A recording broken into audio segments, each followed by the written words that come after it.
नमस्कार।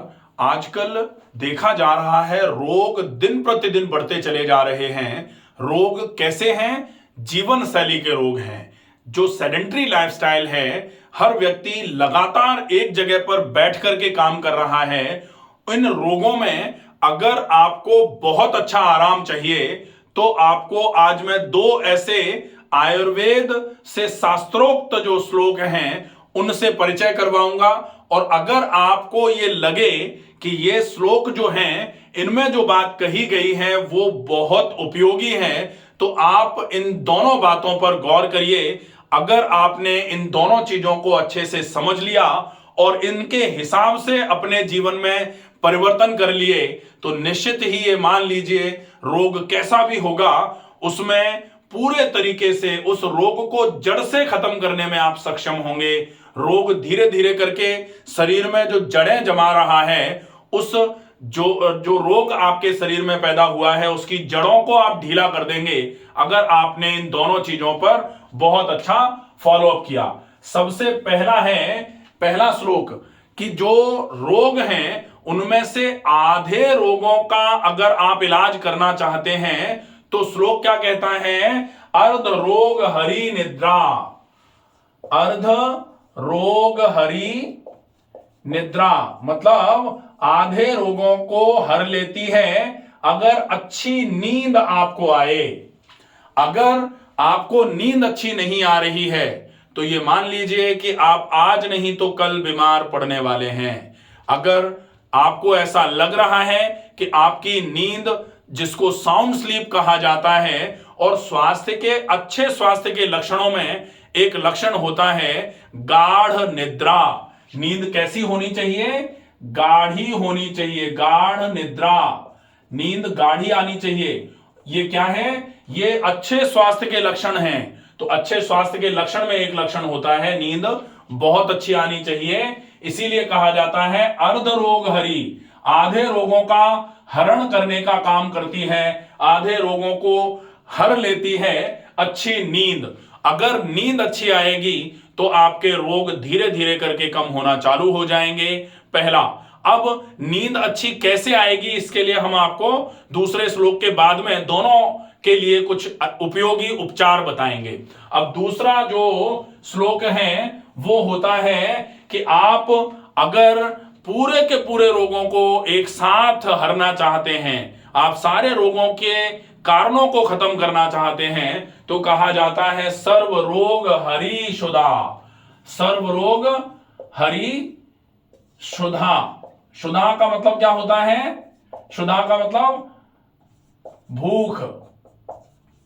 भूख जो है वो अगर अच्छी लगे आपको तो वो सारे के सारे रोगों का हरण कर सकती है। सर्व रोग हर।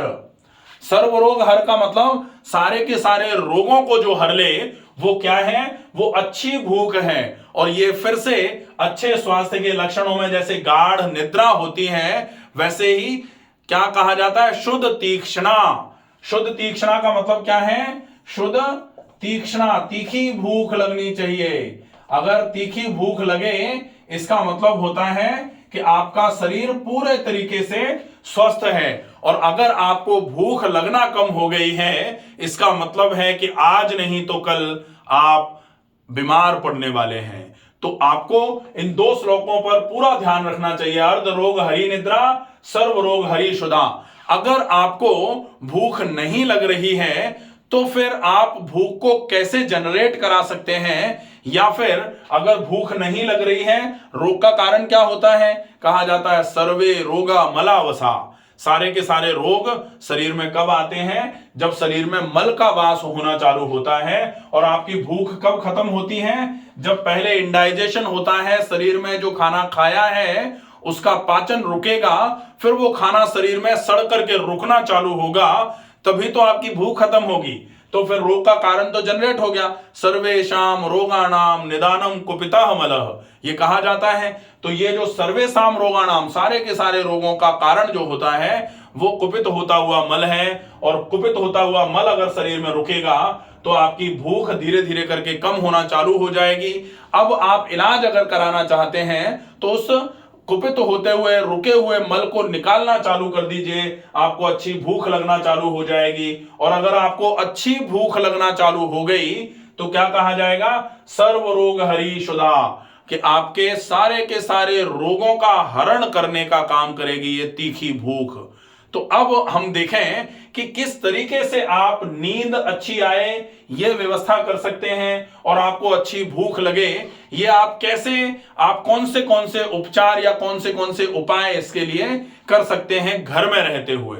सबसे पहला काम, अच्छी नींद आए इसके लिए बहुत आवश्यक है, क्योंकि नींद कब आती है, जब व्यक्ति थकता है तो विश्राम के लिए शरीर और मन को अच्छी नींद की आवश्यकता होती है। तो अच्छी नींद कब आएगी, जब आपका शरीर थकेगा। शरीर थके इसके लिए क्या आवश्यक है, या तो आप फिजिकल एक्टिविटी करिए, कुछ शारीरिक श्रम करिए, और अगर श्रम परिश्रम नहीं है तो फिर व्यायाम करिए। व्यायाम का मतलब होता है कि अगर आपके कोई काम नहीं है, फिजिकल वर्क नहीं है आपके पास, तो फिर आप कहीं जाकर के आप टहल लो, या फिर आप जिम में जाके व्यायाम कर लो, योगा कर लो, प्राणायाम कर लो, कुछ भी करो, लेकिन आप शरीर को थोड़ा सा थकाइए। जो शरीर में आपने भोजन किया है वो भोजन पड़ा नहीं रहे, सड़ता नहीं रहे, इसके लिए उस भोजन की उपयोगिता शरीर में पैदा करिए। और भोजन की उपयोगिता कब पैदा होती है, जब आप कुछ काम करते हैं तब शरीर में ऊर्जा खर्च होती है, और जब ऊर्जा खर्च होती है तब फिर ऊर्जा की आवश्यकता होती है, तो जो भोजन आपने किया हुआ है वो पचना चालू होता है। सामान्य तौर पर आजकल सबसे बड़ा कारण अपच का है कि आप कोई काम ही नहीं कर रहे हैं। अगर हम कोई काम नहीं करेंगे तो निश्चित ही जो खाया गया है उस खाए गए की ऊर्जा की ही जब आवश्यकता नहीं है तो क्यों पचेगा वो। तो इसलिए बहुत आवश्यक है कि आप ऊर्जा की आवश्यकता जनरेट करिए, और उसको जनरेट करने के लिए आपको थोड़ा सा व्यायाम करने की आवश्यकता होगी। तो अगर आप व्यायाम करेंगे तो नींद भी अच्छी आएगी, और व्यायाम करेंगे तो पहले का पचेगा अच्छे तरीके से, तो फिर दूसरी बार खाने का मन भी करेगा, तो आपको बहुत अच्छे तरीके से भूख भी लगना चालू होगी। परमानेंट इलाज अगर आपको इन दोनों समस्याओं का करना है तो आपको बहुत अच्छे तरीके से या तो फिजिकल एक्टिविटी करनी है, फिजिकल वर्क करना है, और अगर आपके पास नहीं है तो फिर आप व्यायाम कर सकते हैं। यह आपके लिए बहुत उपयोगी क्रिया है, प्रक्रिया रहेगी।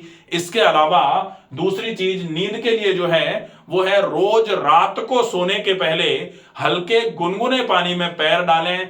10-15 मिनट के बाद पैरों को निकाल लें, बाल्टी में पानी भर के पैर डालने हैं, 10-15 मिनट के बाद पैरों को निकाल लिया जाएगा। उसके बाद नाक में घी डालें, और नाक में घी डालने के बाद रात को सीधे लेट करके आप शवासन का या योग निद्रा का अभ्यास करते हुए आप सोने का प्रयत्न कीजिए। आपकी बहुत अच्छी नींद जनरेट होगी, इससे बहुत अच्छी नींद लगेगी। दूसरे नंबर पर उपचार जो भूख बढ़ाने के लिए हो सकता है वो है, आप शुद्धि कर दीजिए शरीर में। जो भी पहले का कचरा जमा हुआ है उसको निकालने के लिए आप या तो त्रिफला का पाउडर सवेरे सवेरे ले लीजिए, या फिर आप हरड़ का पाउडर थोड़ा सा सेंधा नमक के साथ मिला करके, छाछ के साथ मिला के ले लीजिए, यह आपके लिए बहुत उपयोगी रहेगा। इसके अलावा आप आंवला का पाउडर भी ले सकते हैं, या फिर दूध के साथ कैस्टर ऑयल रात को ले सकते हैं, या गर्म पानी के साथ कैस्टर ऑयल ले सकते हैं। या फिर अगर आपको कैस्टर ऑयल या फिर और चूरन चटनी नहीं लेनी है तो आप ईसबगोल की भूसी का उपयोग कर सकते हैं। यह आपके एक बार में पेट को साफ कराने में हेल्प करेंगे। 2-3 दिन आप अगर इनका उपयोग कर लेते हैं तो पेट अच्छे से साफ हो जाएगा। उसके बाद फिर आप बहुत मोटे आटे की रोटी, उबली हुई ज्यादा मात्रा में सब्जी का उपयोग करिए, खूब सारे फल खाइए, खूब सारे सलाद खाइए। अगर आप ये खाना पीना उपयोग में लेंगे